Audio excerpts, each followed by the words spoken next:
Kondisi pandemi COVID-19 dan juga penerapan PPKM yang dilaksanakan tidak selalu menyebab ke objek pariwisata yang ada menjadi terbengkalai. Pecah yang dilakukan oleh pihak pengelola Al-Quran Al-Akbar yang memanfaatkan kesempatan penutupan sementara spot wisata sebagai momen untuk melakukan pengembangan guna meningkatkan kenyamanan dan daya tarik terhadap para wisatawan, baik lokal maupun mancanegara, meski jero prosesnya kerap tersedat akibat sejumlah aturan.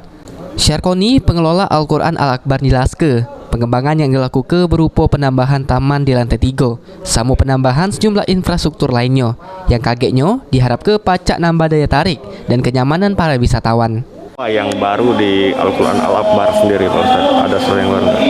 Jadi mungkin ya, kalau yang baru di sini mungkin rencana di depan di lantai 3 ini kita bikin taman sepertinya nih oleh Ustaz Sepatila. Tapi ini masih tahap pembangunan atau tahap pengembangan. Nah, tapi kena saja COVID ini memang isinya itu pembangunan di sini jadi semuanya tertunda. Jadi tapi walaupun keadaan tertunda, isinya tidak selancar dulu, kami pelan-pelan tetap membangun atau mengembangkan Al-Quran ini. Jadi ini di sini itu tergantung dari rezeki Ustaz Sepatila dan hasil dari tiket para pengunjung.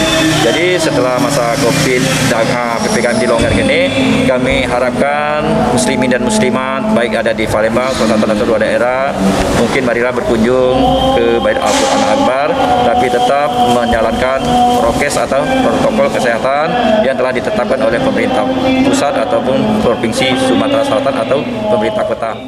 Untuk sementara, para pengunjung belum pacak mengunjungi lantai 3 karena ditutup sementara karena dalam proses renovasi.